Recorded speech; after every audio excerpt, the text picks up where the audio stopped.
انسان کے لیے زمین میں سے جو بھی چیزیں پیدا کی گئی ہیں ان میں سے وہ بہترین چیزیں خدا تعالیٰ نے انسان کے لیے مقدر کی ہیں، اور طیبات کا فلسفہ اس میں بیان کیا کہ کیوں تم خدا کی طرف واپس لوٹاتے ہوئے مال کو طیب کو چنا کرو۔ دو قسم کے نظام خدا تعالیٰ نے اب یہاں بیان فرمائے ہیں، ایک شیطانی نظام اور ایک رحمانی نظام۔ اور پھر یہ بھی خیال رکھنا کہ ہم تمہیں بہترین دے رہے ہیں زمین میں سے، تم ہمیں دیتے وقت ایسی خبیث چیز نہ دینا، ایسی گندی چیزیں نہ دینا۔ وَلَسْتُمْ بِآخِذِيهِ إِلَّا أَن تُغْمِضُوا فِيهِ۔ چنانچہ ایک ایسی عورت کا بھی ہمیں اپنی سوسائٹی میں ذکر ملتا ہے، اور یہ کسی احمدی کا بنایا ہوا لطیفہ نہیں ہے، یہ تو عام مشہور عام ہے کہ ایک بی بی نے ایک مولوی صاحب کو، گاؤں کے جو مولوی ہیں ان کو کھیر بھیجی۔ لا الہ الا اللہ وحدہ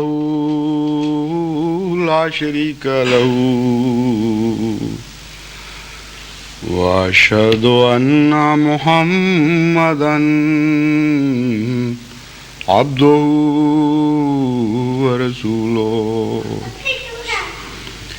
اما بعد فاعوذ باللہ من الشیطان الرجیم۔ بسم اللہ الرحمن الرحیم۔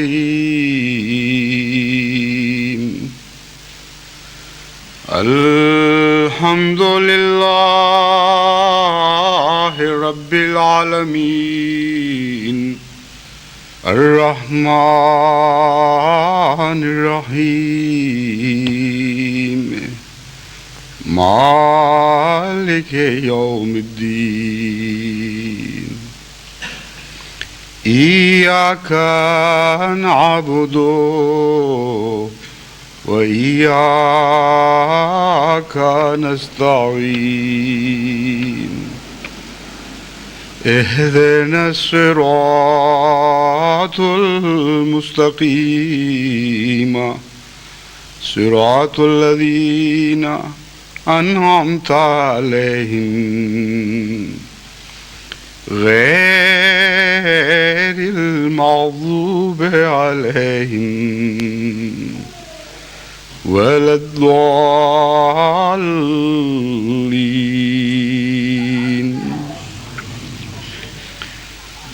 يا أيها الذين آمنوا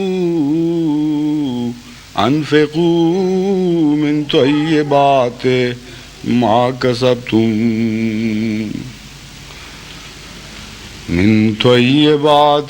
كسبتم ومما أخرجنا لكم من الأرض ولا تيمموا الخبيث منه تنفقون ولستم بآخذيه إلا أن تغمضوا فيه، واعلموا أن الله غني حميد۔ الشيطان يعدكم الفقر ويأمركم بالفحشاء والله يعدكم مغفرة منه وفضلا، واللہ واسع علیم۔ یؤتی الحکمت من یشاء ومن یؤت الحکمت فقد اوتی خیرا کثیرا، وما يذكر إلا أولي الألباب، وما أنفقتم من نفقة أو نذرتم من نذر فإن الله يعلمه وما للظالمین من انصار ان تبدوا الصدقات فنعما هي وان تخفوها وتؤتوها الفقراء فهو خير لكم ويكفر عنكم من سيئاتكم والله بما تعملون خبير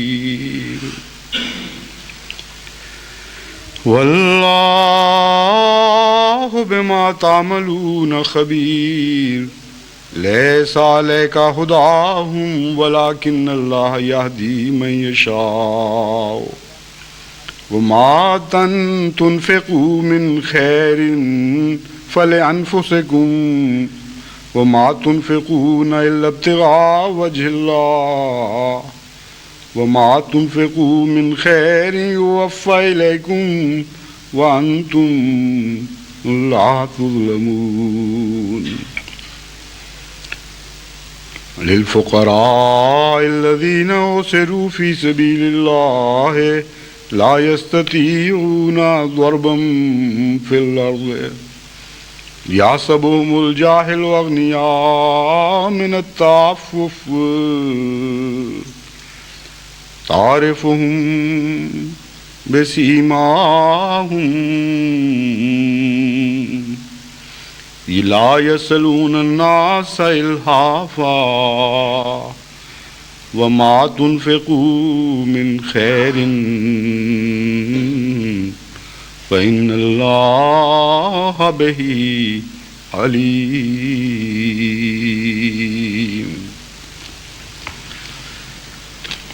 یہ آیات جن کی میں نے تلاوت کی ہے یہ سورہ البقرہ کے 37ویں رکوع پر مشتمل ہیں اور 268 سے لے کر 274 تک آیات ہیں. ان آیات میں انفاق فی سبیل اللہ کی حکمت اور ان لوگوں کا حال بیان کیا گیا ہے جو انفاق فی سبیل اللہ سے ڈرتے ہیں یا پیچھے رہ جاتے ہیں. اور انفاق فی سبیل اللہ کا فلسفہ اور وہ تمام ضروری آداب ان آیات میں ہمیں سکھائے گئے ہیں جو انفاق فی سبیل اللہ یعنی اللہ کی راہ میں خرچ سے تعلق رکھتے ہیں. ان آیات کے مطالعہ سے مجھے یوں محسوس ہوا جیسے 1400 سال پہلے کسی نے جماعت احمدیہ کے آج کل کے حالات کو سامنے دیکھ کر اس کی تصویر اتاری ہو اور جماعت کے دشمنوں کی بھی کچھ جھلکیاں اس میں دے دی گئی ہوں کہ ان کا کیا حال ہے اور ان لوگوں کا کیا حال ہے. بڑے بڑے اچھے دنیا میں مصور ہوتے ہیں جو عکاسی میں کمال کر دیتے ہیں، تصویر کشی کو حد انتہا تک پہنچا دیتے ہیں، لیکن جیسی تصویر کشی قرآن کریم نے فرمائی ہے اس کی کوئی مثال دنیا میں اور نظر نہیں آتی. تصویر کشی کا کمال صداقت کے ساتھ تعلق رکھتا ہے. سچائی اور تصویر کشی کا گہرا تعلق ہے. جتنا سچا آرٹسٹ ہوگا اتنی اعلیٰ درجے کی اس کی تصویر ہوگی، اور کوئی آرٹسٹ بھی سچائی کا حق ادا کر نہیں سکتا کیونکہ وہ عالم الشہادہ تو ہو جاتا ہے کسی حد تک، عالم الغیب نہیں ہوتا. اس لیے مناظر کی سطحیں تو وہ کھینچ لیتا ہے، مناظر کے پس پردہ کیفیات اس کی نظر اور اس کے قلم سے اوجھل رہتی ہیں، مگر ہمارا خدا وہ عالم الغیب و شہادہ خدا ہے جو ظاہر کو بھی دیکھتا ہے اور اس کی بھی تصویر کشی کرتا ہے اور باطن پر بھی نظر رکھتا ہے اور باریک در باریک لطیف کیفیات کو بھی نظر سے اوجھل نہیں رہنے دیتا. قرآن کریم فرماتا ہے یا ایھا الذین آمنوا انفقوا فی من طیبات ما کسبتم، اے ایمان لانے والو جو کچھ تم کماتے ہو ان میں سے طیبات خدا کے حضور پیش کیا کرو. وَمِمَّا أَخْرَجْنَا لَكُم مِّنَ الْأَرْضِ، اور ان چیزوں میں سے پیش کیا کرو جو خود ہم نے ہی تمہارے لیے زمین میں سے نکالی ہیں. انسان کے لیے زمین میں سے جو بھی چیزیں پیدا کی گئی ہیں ان میں سے وہ بہترین چیزیں خدا تعالیٰ نے انسان کے لیے مقدر کی ہیں. اور طیبات کا فلسفہ اس میں بیان کیا کہ کیوں تم خدا کی طرف واپس لوٹاتے ہوئے مال کو طیب کو چنا کرو، کیونکہ زمین میں کروڑوں اربوں قسم کی چیزیں پیدا کی گئی ہیں، ان میں خبیث بھی ہیں اور طیب بھی، اور جتنی طیب ہیں وہ ساری انسان کے لیے رکھی گئیں، اور جتنی خبیث ہیں وہ دوسرے ادنا جانوروں کے کام آتی ہیں، یہاں تک کہ انسان کا پھینکا ہوا فضلہ بھی دوسروں کے کام آتا ہے، اور اس فضلے کو بھی دوسرے خدمت کر کے پھر طیب میں بدل رہے ہوتے ہیں. تو سارا نظام کائنات اگر آپ غور کریں تو خبیث کو طیب میں بدلنے کا ایک نظام ہے، اور جب وہ طیب بن جاتا ہے تو پھر انسان کے حضور پیش ہو جاتا ہے. تو اللہ تعالیٰ فرماتا ہے کہ دو باتوں کو پیش نظر رکھنا. ایک تو یہ کہ تم ہمیں نہیں دے رہے بلکہ ہم تمہیں دے رہے ہیں، اور اگر ہم دینا بند کر دیں تو تمہارے پاس کچھ بھی نہیں رہے گا. اگر زمین اگانا بند کر دے، اگر آسمان برسانا بند کر دے، تو جن امور پر تم فخر کرتے ہو اور اپنا سمجھ رہے ہو ان میں سے کچھ بھی تمہارے پاس باقی نہ رہے. اور پھر یہ بھی خیال رکھنا کہ ہم تمہیں بہترین دے رہے ہیں زمین میں سے. تم ہمیں دیتے وقت ایسی خبیث چیز نہ دینا، ایسی گندی چیزیں نہ دینا. وَلَسْتُمْ بِآخِذِيهِ إِلَّا أَن تُغْمِضُوا فِيهِ، کہ خود کوئی تمہیں پیش کرے تو شرم اور حیا سے تمہاری آنکھیں جھک جائیں، یا چھپ کر لینا تو قبول کر لو، سر عام لینا قبول نہ کرو. چنانچہ اکثر ہمارے ملک میں بدقسمتی سے صدقات اور خیرات میں یہی طرز اختیار کی جاتی ہے کہ جو گندی چیز ہو، جو کسی کام کی نہ رہی ہو، اسے لپیٹ لپاٹ کے تاکہ لینے والے کو بھی نہ پتہ لگے کہ کیا دیا جا رہا ہے، اس طرح پیش کر دیا جاتا ہے کہ گھر جاتا ہے تو پتہ چلتا ہے کہ وہ کیا چیز تھی. تو تغمزو کا تو خیال اب دینے والے رکھنے لگ گئے ہیں. پہلے زمانے میں شاید انسان کی یہ کیفیت ہوتی تھی کہ کھلم کھلا دے دیا کرتا تھا کہ یہ کمزوری ہے اس میں، چاہتے ہو تو لے لو. تو اس وقت نگاہیں نیچی کرنے کا سوال تھا. اب ایسے بھی پیدا ہو چکے ہیں انسان جو دیتے وقت اس طرح لپیٹ دیتے ہیں کہ کسی کو آنکھیں نیچی نہ کرنی پڑیں. چنانچہ ایک مراسی بیچارے کے متعلق آتا ہے قصہ کہ کسی چودھری نے اس کو پگڑی لپیٹ کر دی، جو پلو بالکل صاف تھا وہ اوپر لپیٹ دیا، اور یہ نہیں پتہ لگ رہا تھا کہ اندر ہے کیا. تو جا کے اس نے کھولی تو وہ تو ساری سوراخ تھی، جہاں سے ہاتھ پڑتا تھا وہ پھٹنے لگ جاتی تھی. خیر وہ مراسی بھی اپنا انتقام لے لیا کرتے ہیں. دوسرے دن وہ حاضر ہوا اور اس نے پگڑی اسی طرح لپیٹ کر واپس پیش کی کہ حضور یہ پگڑی واپس لے لیں، یہ تو بہت اونچی ہے مجھ سے، اور ساری رات، یہ تو بہت بزرگ پگڑی ہے، مجھے سونے نہیں دیا، ساری رات لا الہ الا اللہ پڑھتی رہی، ایک منٹ خاموش نہیں ہوئی. تو چودھری نے کہا بیوقوف، لا الہ الا اللہ پڑھتی لیے محمد رسول اللہ نہیں پڑھا؟ اس نے کہا نہیں، حضور سے پہلے کی تھی، یعنی اس زمانے سے پہلے کی ہے. تو یہ ہے وہ انسان کا طریق خدا کی راہ میں پیش کرنے کا. تو اللہ تعالیٰ فرماتا ہے کہ ہم تو خبیث چیزیں نہیں بلکہ طیب چیزیں تمہیں دیتے ہیں. تمہاری خبیث پھینکی ہوئی چیزوں کو بھی ہمارا سارا نظام خدمت کے طور پر مسخر ہوتا ہے، اور اسے صاف کر کر کے طیب بنا کے پھر تمہیں پیش کرتا چلا جاتا ہے. اور تم ہماری طیب دی ہوئی چیزوں کو خبیث بنا کر ہمارے سامنے پیش کرتے ہو، کچھ حیا تو کرو. اس لیے جب ہمارے حضور پیش کیا کرو تو یاد رکھنا کہ ہم ہی تمہیں دینے والے ہیں اور ہم تمہیں بہترین دینے والے ہیں، اس لیے بھی تم واپس بہترین کر کے ہماری خدمت میں پیش کیا کرو. وَاعْلَمُوا أَنَّ اللَّهَ غَنِيٌّ حَمِيدٌ، اور یاد رکھو خدا تعالیٰ غنی ہے یعنی اس کو مال کی ضرورت نہیں ہے. اور حمید ہے وہ صاحب تعریف ہے، اس کا طیب سے تعلق ہے. جو حمید ہو اس کو طیب کے سوا کچھ پہنچ ہی نہیں سکتا، اور جو غنی ہو وہ ویسے مال سے مستغنی ہے. تمہارا رکنا، تمہارا نہ دینا کچھ بھی خدا کے خزانے میں کمی پیدا نہیں کر سکتا. اس کے اور مقاصد ہیں، اور وہ مقاصد پھر اب خدا تعالیٰ بیان فرماتا ہے کہ ہم جو تم سے راہ خدا میں خرچ کرنے کی توقع رکھتے ہیں، تمہیں ہدایت دیتے ہیں، اس کی وجہ کیا ہے. دو قسم کے نظام خدا تعالیٰ نے اب یہاں بیان فرمائے ہیں، ایک شیطانی نظام اور ایک رحمانی نظام. فرماتا ہے الشیطان یعدکم الفقر ویامرکم بالفحشاء.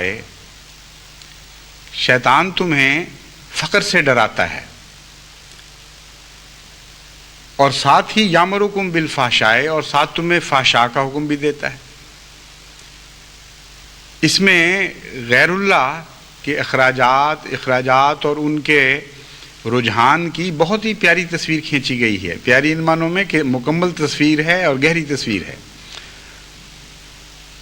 تو حیرت کے ساتھ آپ اس کو آیت کو غور سے پڑھیں اور سنیں تو حیرت کے ساتھ دیکھیں گے کہ کس تفصیل کے ساتھ ان لوگوں کا نقشہ کھینچا گیا ہے جو اللہ تعالیٰ کی راہ میں خرچ کرنے کی توفیق نہیں پاتے. ایک طرف تو شیطان ان کو فقر سے ڈراتا ہے کہ تمہارے پاس کیا رہے گا، دوسری طرف ایسے اخراجات پر اکساتا ہے جو انسانی ضروریات سے زائد بلکہ مضر ہیں، یعنی فحشاء کی تعلیم دیتا ہے. ان کو گندی اور بے حیا زندگی بسر کرنے پر اکساتا ہے، اور ساتھ یہ ڈراتا ہے کہ اگر تم نے کچھ راہ خدا میں خرچ کیا تو یہ عیش پھر کیسے کرو گے. تو یہ معنی ہیں الشیطان یعدکم الفقر ویامرکم بالفحشاء. تمہیں حکم یہ دیتا ہے کہ فحشاء کی زندگی بسر کرو، اور فحشاء کی زندگی بسر کرنے کے لیے تو پھر پیسے زیادہ چاہیے. راہ خدا میں خرچ کرنے والے بیچارے کہاں سے وہ پیسے سمیٹیں گے اور کہاں سے پیسے بچائیں گے عیاشیوں کے لیے. تو اللہ تعالیٰ فرماتا ہے اس کا یہ طریقہ کار ہے، دو طرح سے تمہیں مارتا ہے. راہ خدا میں خرچ سے روک دیتا ہے، تمہاری راہ میں کھڑا ہو جاتا ہے، اور بدیوں کی زندگی پر اکساتا ہے. ہر طرح سے تم اس کے مشورے میں آ کے مارے جاتے ہو. انفاق فی سبیل اللہ اس کے بالکل برعکس نتائج پیدا کرتا ہے، اور وہ تمہارے لیے ہیں، تمہارے اپنے فائدے کے لیے ہیں. واللہ یعدکم مغفرۃ منہ وفضلا. بعض دفعہ قرآن کریم اس طرح مضمون ملاتا ہے کہ جو اول مذکور ہے اس کو اول سے ملا دیتا ہے، جو بعد میں ذکر ہوا ہے اس کو بعد سے ملا دیتا ہے. لف و نشر مرتب کہتے ہیں اس کو، یعنی اسی ترتیب سے ذکر کرتا ہے. بعض دفعہ آخری لفظ کو پہلے لے لیتا ہے اور پہلے بیان کردہ کو بعد میں لے لیتا ہے، اس میں ایک حکمت ہوتی ہے. چنانچہ یہاں یہی دوسرا طریق اختیار فرمایا ہے. شیطان نے فقر یعنی غربت اور تنگ دستی کا ڈراوا دیا، اس کے مقابل پر فضل آتا ہے لفظ، یعنی خدا کثرت سے تمہیں عطا فرمائے گا، تمہاری دولت کو بڑھائے گا، تمہارے رزق میں برکت دے گا. تو یہاں فضل کو خدا نے بعد میں رکھا، اور فحشاء کے مقابل پر جو مغفرت آتی ہے مغفرت کو پہلے ذکر کر دیا. یعنی شیطان تو فقر سے ڈراتا ہے اور فحشاء کا حکم دیتا ہے، اللہ تعالیٰ مغفرت کا وعدہ کرتا ہے اور فضل کا وعدہ کرتا ہے. تو ترتیب الٹ دی ہے مضمون کی، اور اس میں ایک گہری حکمت ہے. سب سے اہم بات مغفرت ہے خدا کے نزدیک. دنیا کی دولت اور پیسے یہ کوئی بھی حقیقت نہیں رکھتے اللہ کی مغفرت کے مقابل پر. بس جہاں قدر اور منزلت کے لحاظ سے اول اور آخر کا اختیار کیا جاتا ہے، ترجیح دی جاتی ہے، وہاں یہی بہتر ہے کہ جو اعلیٰ درجے کی چیز ہو، مناسب ہو، سب سے اوپر کا مقام رکھتی ہو، پہلے اس کا تذکرہ ہو، پھر بعد میں نسبتاً دوسری چیز کا ذکر ہو. تو ترجیحات قائم کی گئی ہیں مال میں اور مغفرت میں. شیطان کو چونکہ مال زیادہ عزیز ہے اور دنیا کی دولتیں اس کی نظر میں زیادہ اہمیت رکھتی ہیں اور شیطانی گروہوں کو، اس لیے مادہ پرستی سے ہی سب فحشا پھوٹتے ہیں، اور مادہ پرستی اول ہے ہر بیماری کا جڑ۔ چنانچہ وہاں مال کا پہلے ذکر کر دیا اور باقی چیزوں کا بعد میں ذکر فرمایا۔ ایک تو یہ حکمت ہے کہ مغفرت کی اہمیت ہے۔ اللہ تعالیٰ فرماتا ہے کہ وہ فحشا کی تعلیم دیتا ہے اور میں تمہیں مغفرت کی طرف بلاتا ہوں، یعنی بجائے اس کے کہ گناہوں میں آگے بڑھائے اسلام کی تعلیم، جو گناہ تم سے پہلے سرزد ہو چکے ہیں ان کے بوجھ بھی کم کرتی ہے، ایسے رستوں کی طرف بلاتی ہے کہ جس سے تمہارے گناہ بخشے جائیں۔ تو جب تم اموال خرچ کرتے ہو اللہ کی راہ میں، تو اس کا سب سے بڑا اہم فائدہ تمہیں یہ پہنچتا ہے کہ تمہارے گناہ بخشے جاتے ہیں اور تمہیں مغفرت نصیب ہوتی ہے۔ اور آخر پر جا کر اس مضمون میں ایک نئی بات بھی پیدا فرما دی، وہ اس کا موقع پر آ کے ذکر کروں گا۔ وَفَضْلًا، اور فضل بھی ملتا ہے اللہ کی طرف سے، غربت نہیں آیا کرتی خدا کی راہ میں خرچ کرنے والوں پر، یہ ضمناً ذکر فرما دیا۔ اللہ تعالیٰ کی طرف سے تمہیں اتنی دولتیں عطا ہوں گی، اتنے اموال دیے جائیں گے کہ شیطان ہر لحاظ سے جھوٹا ثابت ہوگا۔ تم شیطان کا انکار کرو تو تم فقر کا انکار کر رہے ہوگے، تم شیطان کا انکار کرو تو تم فحشا کا انکار کر رہے ہوگے، اور اس کے برعکس نتائج تمہارے سامنے ظاہر ہوں گے۔ تمہیں اللہ تعالیٰ مغفرت بھی عطا فرمائے گا اور دولتیں بھی عطا کرے گا۔ دوسری حکمت اس ترتیب میں یہ نظر آتی ہے کہ وہ دولت جو مغفرت کے بغیر آئے وہ تو تباہی کا موجب بن جایا کرتی ہے۔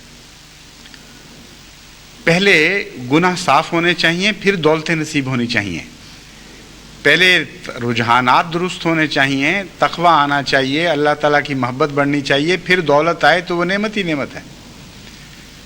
لیکن اگر دولت پہلے آ جائے تو پھر وہ دولت تو مغفرت کی راہ میں حائل ہو جایا کرتی ہے، یعنی ایسی دولت جو تقوی کے بغیر ہو۔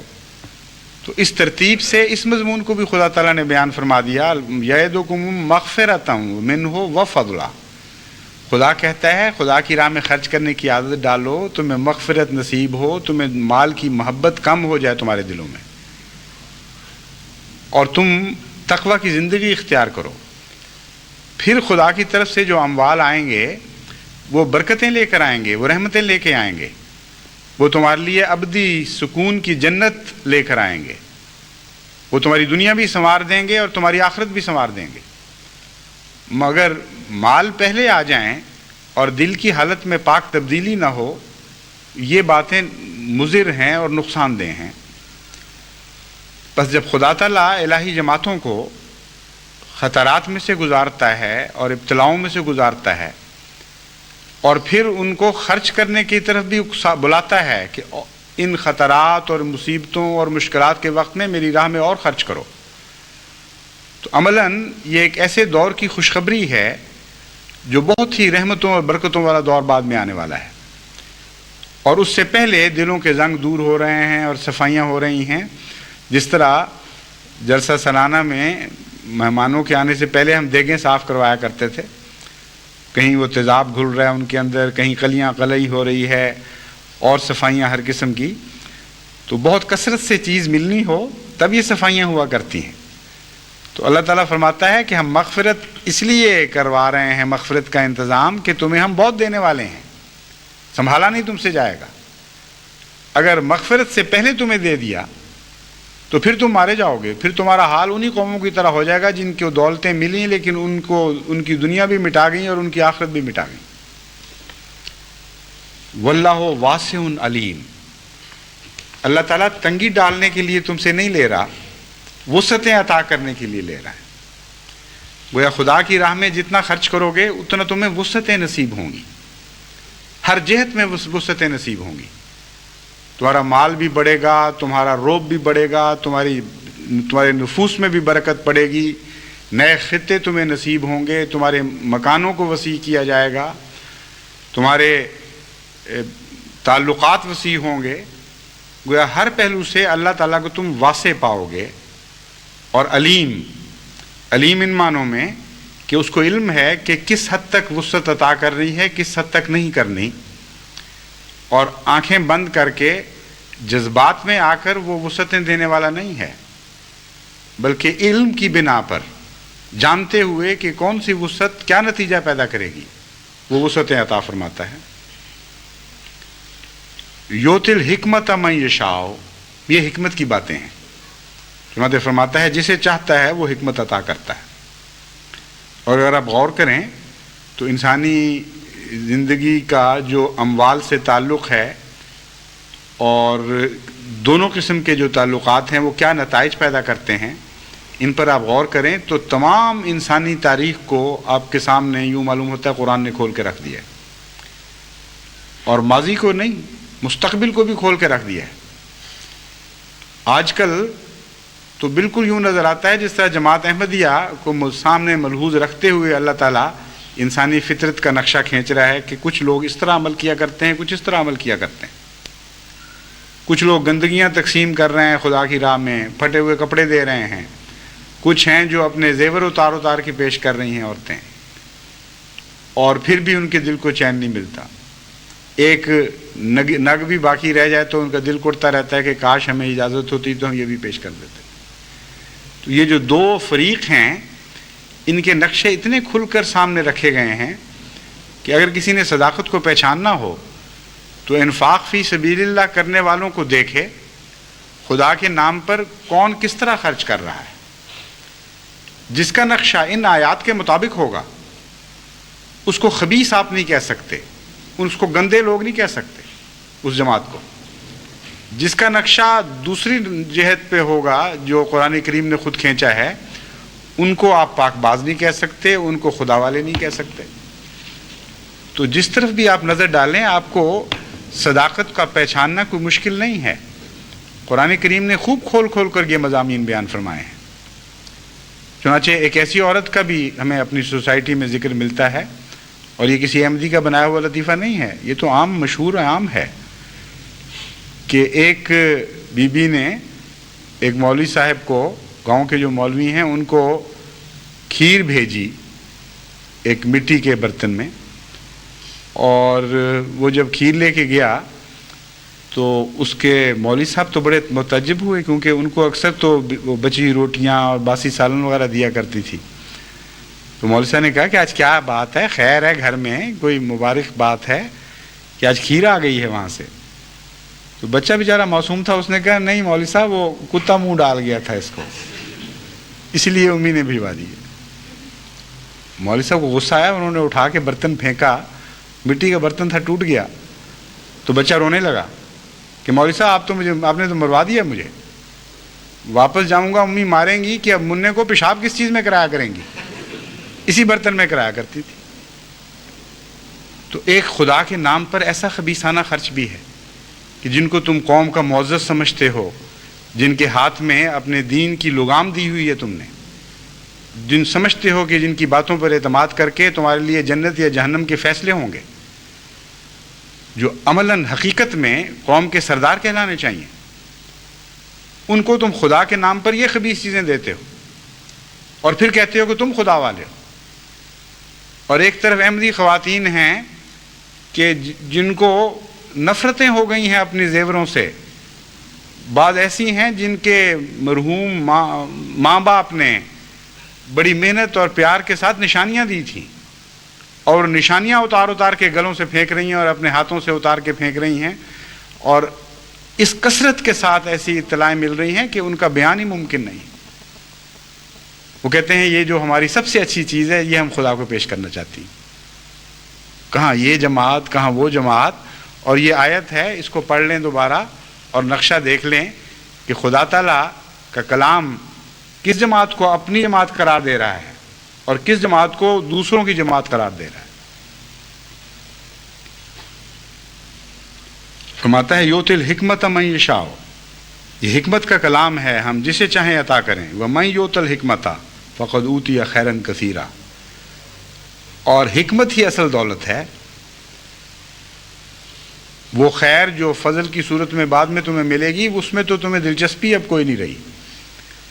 ہم حکمتیں جو تمہیں عطا کر رہے ہیں اور تمہیں حکمتوں کا عاشق بنا دیا ہے ہم نے، تو دیں گے تو ہم ضرور، لیکن اعلیٰ مقاصد میں خرچ کی خاطر. تمہاری تمنا پوری ہوگی حکمتوں کے نتیجے میں جو ہم تمہیں عطا کرتے ہیں، کیونکہ تمہارے نزدیک سب سے بڑی دولت اللہ کی طرف سے عطا کردہ حکمت ہے. وَمَا تَذَكَّرُ إِلَّا أُولِي الْأَلْبَابِ. اور یہ باتیں صاحب عقل لوگوں کے سوا کسی کو نہیں سمجھ آیا کرتی. فرماتا ہے جہاں تک اس بات کا تعلق ہے کہ تم خدا کی راہ میں جو خرچ کرتے ہو تو وہ خرچ کسی کے علم میں بھی آیا ہے کہ نہیں،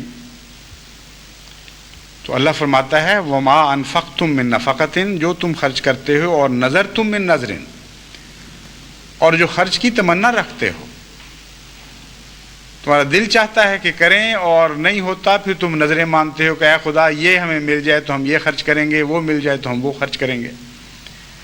فرماتا ہے کیے ہوئے خرچ پر بھی خدا کی نظر ہے، اور اس خرچ پر بھی نظر ہے جس کی حسرتیں تم دلوں میں رکھتے ہو، جن کی تمنائیں لیے ہوئے ہو. گویا دونوں خدا نے مقبول کر لیے. یعلمہ کا یہ مطلب نہیں ہے کہ صرف نظر ہے، مراد یہ ہے کہ اللہ تعالیٰ کے علم میں آیا، گویا خدا کو مل گیا تمہاری طرف سے. وَمَا لِلظَّالِمِينَ مِنْ أَنصَارٍ، اور ظالموں کے لیے تو کوئی مددگار نہیں ہوا کرتا. مراد یہ ہے تمہارے لیے تو ضرور مددگار آئیں گے. ہم تو ظالموں کو نہیں مدد دیا کرتے، لیکن ایسے پیاروں کو جو ہماری خاطر خرچ کرتے ہیں اور پھر خرچ کی اتنی تمنا رکھتے ہیں، یہ کیسے ہو سکتا ہے کہ ہم ان کو مدد کے بغیر چھوڑ دیں. ان تبدوا الصدقات فنعما ہی وان تخفوها وتؤتوها الفقراء فهو خیر لکم ویکفر عنکم من سیئاتکم. اب صدقات تم اگر کھلم کھلا پیش کرو تاکہ لوگوں میں تحریک پیدا ہو اور خدا کی راہ میں ایک دوسرے سے بڑھ کر اموال خرچ کیے جائیں، تو یہ بھی بہت اچھی نیت ہے. اور اگر تم چھپا کر غریبوں میں اس طرح دو کہ کسی کی نگاہ نہ پڑے تو یہ بھی تمہارے لیے بہتر ہے. خیر الکم سے مراد یہ ہے کہ تمہیں اس خطرے سے بچائے گی یہ بات کہ تم میں ریا پیدا ہو جائے، تم میں دکھاوا آ جائے اور بظاہر نیکی پر خرچ کر رہے ہو لیکن عملاً اپنی انانیت کے اوپر خرچ کر رہے ہو. ان خطرات سے بچ جاؤ گے. واللہ بما تعملون خبیر، اور جس طرح بھی تم خرچ کرو گے یہ یاد رکھ لینا کہ اللہ کی اس پر نظر ہے. تو ظاہر کا خرچ بھی اور باطن کا خرچ بھی، یہ دونوں خرچ تب مقبول ہوں گے اگر اس طریق پر کیے جائیں کہ انسان واقف ہو اس بات سے کہ خدا نظر رکھتا ہے. پر خدا کی نظر کو ملحوظ رکھتے ہوئے اگر ہم کھلا کھلا خرچ کریں تو اس کو ریاکاری نہیں کہا جا سکتا، کیونکہ ریاکاری تو خدا کے سامنے اس طرح غائب ہو جاتی ہے جس طرح شبنم اڑ جاتی ہے سورج کو دیکھ کر.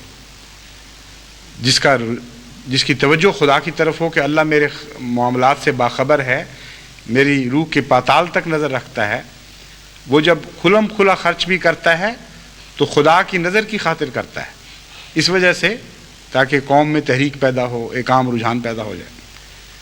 اور جب وہ چھپ کے کرتا ہے تو تب بھی جانتا ہے کہ میں اپنی کسی چیز کو خدا سے چھپا نہیں سکتا.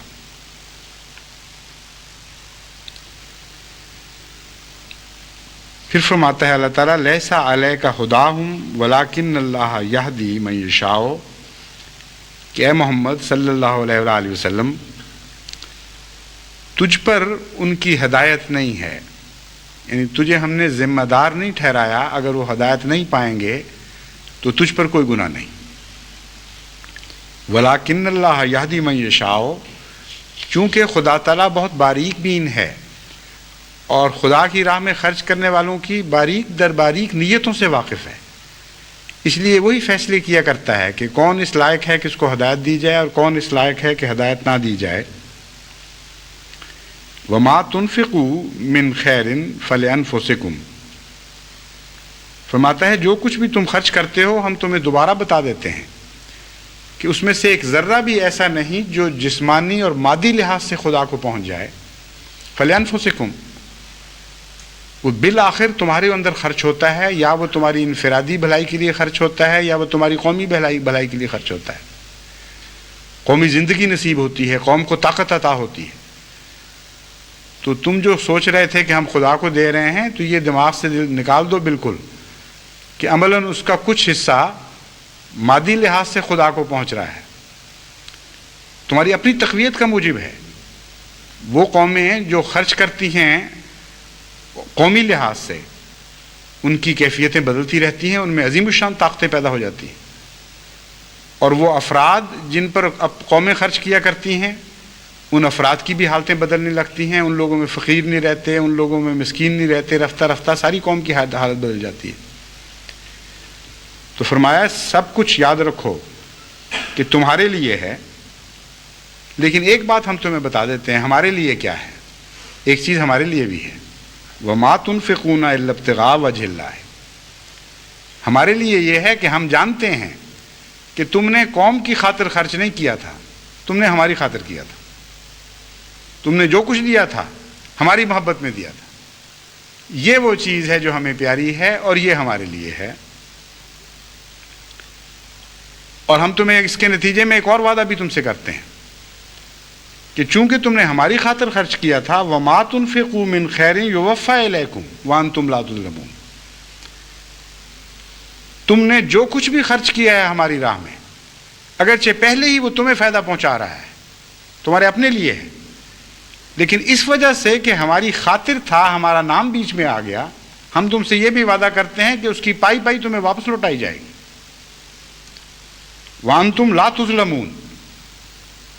انتم لا تظلمون کا بظاہر تو یہ مطلب ہے تم ظلم نہیں کیے جاؤ گے، مگر عربی میں یہ محاورہ ہے، جس طرح انگریزی میں بھی ہے، کہ نفی جتنی مضبوط ہو اتنا ہی زیادہ مثبت معنی آ جاتے ہیں۔ لا تظلمون کا یہ مطلب نہیں ہے کہ تم سے ناانصافی نہیں کی جائے گی۔ لا تظلمون کا مطلب یہ ہے تمہیں اس کثرت سے دیا جائے گا کہ گویا تم سے سنبھالا نہ جائے۔ بالکل برعکس معنی ہے اس کا۔ ناانصافی کا تو سوال ہی کوئی نہیں، تو وفونا میں وہ ناانصافی والا حصہ پہلے ختم کر دیا گیا تھا۔ یوفا الیکم میں یوفا کا مطلب ہے پورا پورا تمہیں دے دیا جائے گا۔ جب پورا پورا دے دیا گیا تو پھر ناانصافی کا کیا سوال ہے؟ لا تظلمون کا مطلب یہ ہے کہ اس سودے میں تم یہ دیکھو گے کہ تم گھاٹا کھانے والے نہیں ہو، بہت کثرت سے تمہیں خدا تعالیٰ عطا فرمائے گا۔ للفقراء الذين أُسروا في سبيل الله لا يستطيعون ضربا في الأرض ويحسبهم الجاهل أغنياء من التعفف۔ یہاں ایک معنی معروف اس آیت کا یہ ہے کہ یہ خرچ جو تمہارے لیے ہے فلأنفسکم، کن معنوں میں تمہارے لیے ہے؟ للفقراء الذين أُسروا في سبيل الله، یہ ان غریبوں کو عطا ہوگا قوم کی طرف سے، ان کے اوپر خرچ کیا جائے گا، الذین اوسروا فی سبیل اللہ، جن کو خدا کی راہ میں چلنے کی بھی مقدرت نہیں رہی، گھیرے پڑ گئے ہیں، قوم نے ان کے لیے نجات کی راہیں بند کر دی ہیں۔ لا یستطیعون ضربا فی الارض، ان کو یہ بھی اجازت نہیں کہ وہ ملک چھوڑ کر کہیں اور چلے جائیں۔ یحسبهم الجاہل اغنیاء من التعفف، تعفف کی وجہ سے جاہل ان کو امیر سمجھ رہا ہے۔ تعرفهم بسیماہم، تو ان کے چہروں کی نشانیوں سے ان کو پہچانتا ہے۔ لا یسلون الناس الحافا، وہ کسی سے انسان سے مانگتے نہیں پیچھے پڑ کے۔ وما تنفقوا من خیر فإن اللہ بہ علیم، جو تم خدا کی راہ میں خرچ کرتے ہو اللہ اس سے واقف ہے۔ تو ایک معنی تو معروف یہ ہے کہ یہ خرچ جو تم کرتے ہو خدا کی راہ میں، یہ بالآخر قوم کے غریبوں، قوم کے کمزوروں کو پہنچتا ہے، ان میں طاقت پیدا ہوتی ہے۔ لیکن ایک اور معنی بھی یہ ہے جو نہایت اعلیٰ درجے کا معنی اول درجے کے خدا کے مخلصین کے لیے ہے، وہ یہ ہے وَمَا تُنْفِقُوا مِنْ خَيْرٍ يُوَفَّى إِلَيْكُمْ وَأَنْتُمْ لَا تُظْلَمُونَ لِلْفُقَرَاءِ الَّذِينَ أُسِرُوا، تمہیں خدا کثرت سے جو دے گا وہ کن لوگوں کو عطا ہوگا؟ قوم کے ان غریبوں کو جو خدا کی راہ میں دکھ اٹھانے والے ہیں اور خدا کی راہ میں گھیرے میں آ گئے ہیں،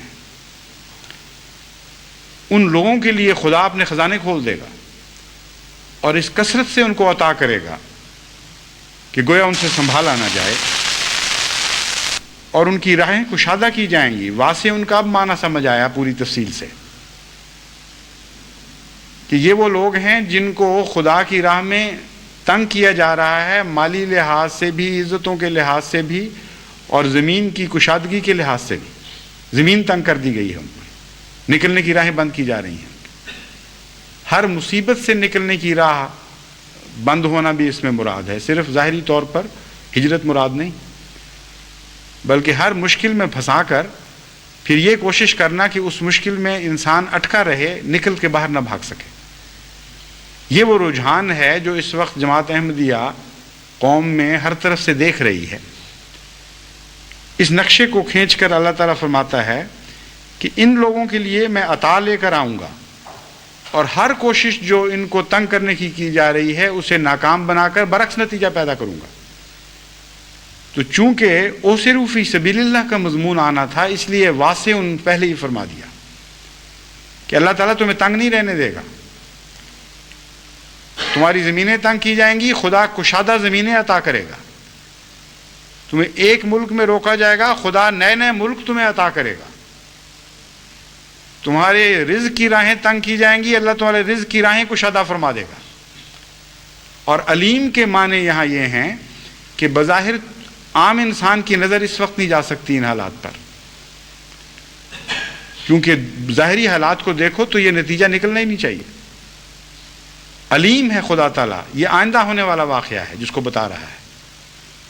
ان حالات میں تو تم سوچ بھی نہیں سکتے کہ اس قوم کے ساتھ، ایسی قوم کے ساتھ یہ مختلف حالات، مختلف سلوک ہوگا، اور بالکل برعکس صورت میں ان کے ساتھ معاملہ کیا جائے گا۔ چونکہ اللہ تعالیٰ علیم ہے، وہ جانتا ہے، اس لیے بتا رہا ہے کہ یہ ہو کر رہے گا۔ یحسبهم الجاہل اغنیاء من التعفف، اس کا ترجمہ عموماً یہ کیا جاتا ہے، اور یہ بھی درست ہے، کہ جاہل لوگ ان کو اپنے غنائے نفس کی وجہ سے، تعفف سے مراد لیے جاتی ہے غنائے نفس، یعنی سوال نہیں کرتے، بچتے ہیں سوال سے، اس وجہ سے اغنیاء سمجھ لیتے ہیں، یعنی امیر سمجھ لیتے ہیں۔ لیکن ایک اور معنی بھی اس آیت کا ہے، اور وہ اصل اور حقیقی ہے، اور پرانے جو پہلی آیات گزری ہیں ان کے ساتھ مطابقت کھانے والا معنی ہے۔ تعفف کا معنی ہے پاکیزگی، جو فحشاء کا برعکس ہے، اور تعفف کا معنی ہے مستغنی ہونا، یعنی کسی دوسرے کے احتیاج سے آزاد ہو جانا۔ تو یہاں الہی جماعتوں کا ایک حیرت انگیز نقشہ کھینچا گیا ہے جو شیطانی کوشش کے بالکل برعکس ہے، اور یہ اسی آیت کی ایک برعکس تصویر کھینچی گئی ہے جو پہلے گزر گئی ہے، کہ شیطان تمہیں فحشاء کی تعلیم دیتا ہے اور فقر سے ڈراتا ہے کہ تم نے تو فحشاء کی زندگی اختیار کرنی ہے، میں تمہارے دل میں تمنائیں پیدا کر چکا ہوں، اور فقر اس کی راہ میں حائل ہو جائے گا، اس لیے بچاؤ۔ اور ایسے لوگ اپنی غربت کے ڈنڈورے پیٹنے لگ جاتے ہیں بعض دفعہ، اس ڈر کے مارے بیچارے کہ کوئی ہم سے مانگ نہ بیٹھے۔ کہتے ہیں جی اتنا نقصان ہو گیا، لوگ کیا سمجھتے ہیں، وہ لوگ سمجھتے ہیں جی بڑی تجارتیں ہیں۔ یہ نہیں نا پتا کہ آگے سے نقصانات کتنے کتنے ہوتے ہیں۔ لوگ سمجھتے ہیں بڑی تنخواہ مل رہی ہے، لیکن پھر ٹیکس، پھر اخراجات، پھر سفید پوشیاں۔ اچھا بھلا خدا نے رزق عطا کیا ہوتا ہے، اور وہ تعفف وہ بھی ایک اختیار کرتے ہیں برعکس قسم کا۔ فقر سے ڈر کر وہ خود اپنے فقر کے ڈنڈورے پیٹتے رہتے ہیں کہ غریب نہ ہو جائیں، اس لیے کیوں نہ خود ہی اپنے آپ کو غریب کہنا شروع کر دیں۔ اللہ تعالیٰ فرماتا ہے کہ وہ جاہل دیکھو اپنے آپ کو خود فقیر بنا کے ظاہر کر رہے ہیں کہ مارے جائیں گے، ہم خرچ کریں گے۔ یہ جو فرمایا ہے یعدکم الفقر، شیطان تمہیں فقر سے ڈراتا ہے، اس کے یہی معنی ہیں کہ وہ اپنے آپ کو فقیر ظاہر کرتے ہیں ڈر کے مارے کہ ہم فقیر نہ ہو جائیں۔ دوسری طرف کچھ غریب بندے ہیں خدا کے، اس کے در کے فقیر، لیکن وہ اتنے پاک باز ہو چکے ہیں کہ ان کی ضروریات سکڑ گئی ہیں. نیکی اور تقوی کی وجہ سے زندگی کی زائد ضروریات میں ان کو دلچسپی نہیں ہے، اور اس کی وجہ سے انہیں ایک اور تعفف نصیب ہوتا ہے. یعنی فحشاء کے برعکس ایک ہی لفظ رکھا جس نے دونوں معنی پیدا کر دیے. فحشاء کے خلاف مضمون بھی عطا کر دیا اور فقر کے خلاف بھی مضمون دے دیا اس لفظ میں. اور وہ دوسرا معنی یہ ہے کہ وہ اپنی عصمت، اپنی پاکیزگی، اپنی قناعت نفس کی بنا پر امیر ہو جاتے ہیں. وہ دنیا کی احتیاج سے باہر نکل جاتے ہیں، ان کو سوال کی حاجت ہی نہیں رہتی کسی سے، اور دنیا کہتی ہے بڑے امیر لوگ. چنانچہ جماعت احمدیہ کے متعلق بیان ہی یہی ہو رہا ہے آج کل. بڑی بڑی تیل کی دولتیں ہیں لوگوں کو نصیب، بڑی بڑی دنیا کی تجارتیں ہیں حکومتوں کے قبضے میں، اور انڈسٹریز ہیں، بڑی بڑی امیر قومیں ہیں. لیکن ان لوگوں سے بھی جب آپ بات کریں تو کہتے ہیں جماعت احمدیہ بڑی امیر ہے. چنانچہ مجھے تعجب ہوا، مجھ سے کئی ملنے والے آتے رہتے ہیں یہاں، جب سنتے ہیں کہ میں یہاں آیا ہوا ہوں تو انگلستان کے بعض بڑے بڑے فہم والے لوگ، بعض دفعہ امریکہ کے بھی، دوسرے ممالک کے بھی آتے ہیں تو ملتے ہیں. احمدیوں کو عادت ہے وہ بتا دیتے ہیں کہ فلاں شخص آیا ہوا ہے، اور شوق بھی ہوتا ہے کہ ملائیں.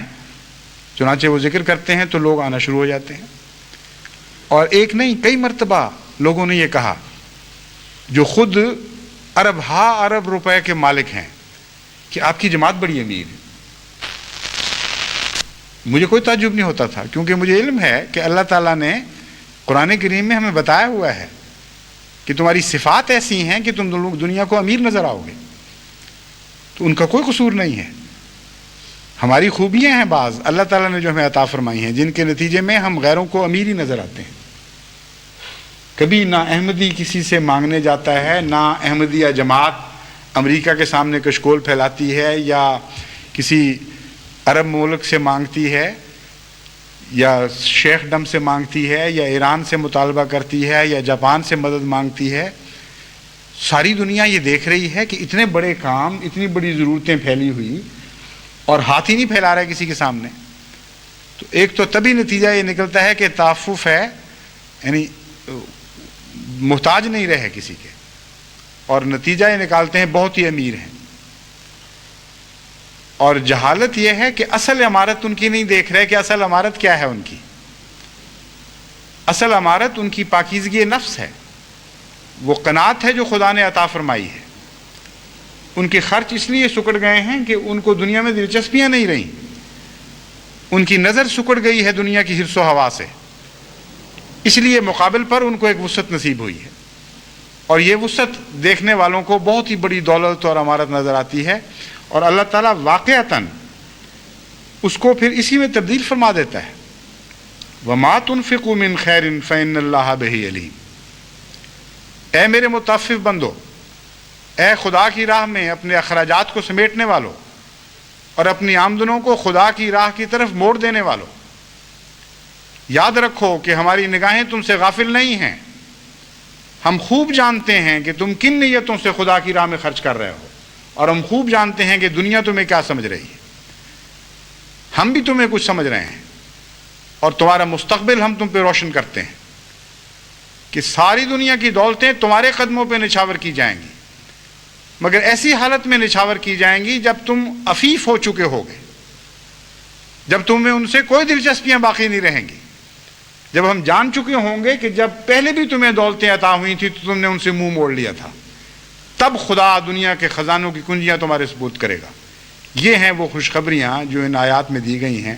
لیکن سب سے مزے کی جو لطف کی بات مجھے اس میں محسوس ہوتی ہے وہ یہ کہ 1400 سال پہلے اللہ تعالیٰ ان باتوں کو دیکھ رہا تھا جو آج ہونے والی تھی، اور ہماری تصویر کیسے پیار سے کھینچی ہے. جیسے کہ مصور اپنا قلم لے کر بیٹھ جاتا ہے کسی کو سامنے بٹھا کر، اور ناک پلک ایک ایک چیز کا نقشہ اتارتا چلا جاتا ہے. صرف فرق یہ ہے کہ دنیا کا مصور تو ظاہر کو دیکھتا ہے، ہمارا آقا ہمارا مالک غریب کے دل پر بھی نظر رکھتا ہے، جس کے دل میں صرف حسرت ہے اور تمنا ہے کہ کاش میرے پاس کچھ ہوتا تو میں خرچ کرتا. اللہ فرماتا ہے میرے پیارے بندے میں نے تیرے دل کو دیکھ لیا ہے، میں اس کی بھی تصویر اتار رہا ہوں، میں جانتا ہوں کیا حسرتیں تو لیے بیٹھا ہے، اور میں اس کا بھی تمہیں اجر عطا فرماؤں گا، میری طرف سے میرے در سے کوئی بھی خالی ہاتھ نہیں لوٹا جائے۔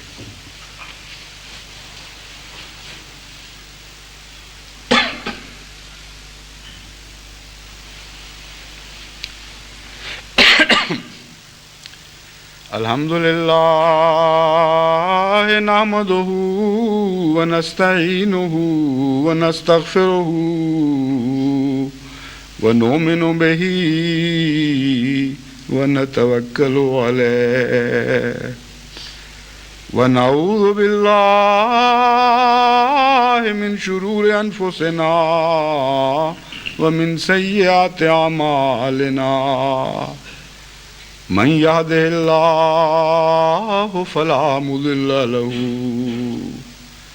ومن يضلله فلا هادي له ونشهد أن لا إله إلا الله وحده لا شريك له ونشهد أن محمدا عبدہ ورسولہ۔ عارف صاحب کا جنازہ آ گیا ہے؟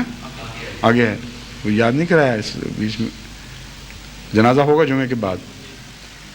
ہمارے ایک سلسلے کے بڑے مخلص خادم عارف بھٹی صاحب کہلاتے تھے، محمد عارف بھٹی، یہ اچانک حرکت قلب بند ہونے سے وفات پا گئے۔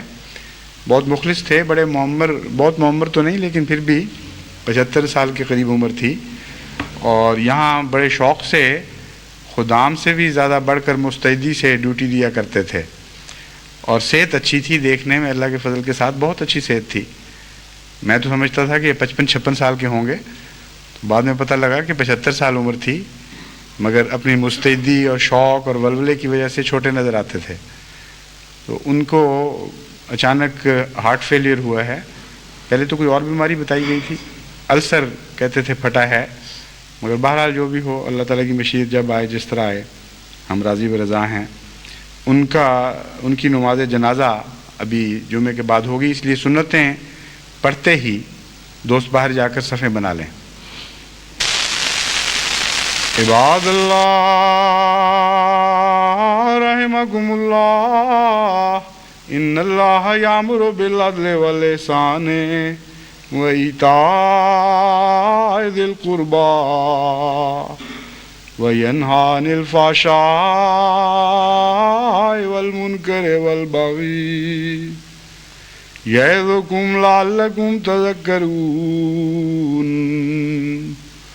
اذْكُرُوا اللَّهَ يَذْكُرْكُمْ وَادْعُوهُ يَسْتَجِبْ لَكُمْ وَلَذِكْرُ اللَّهِ أَكْبَرُ۔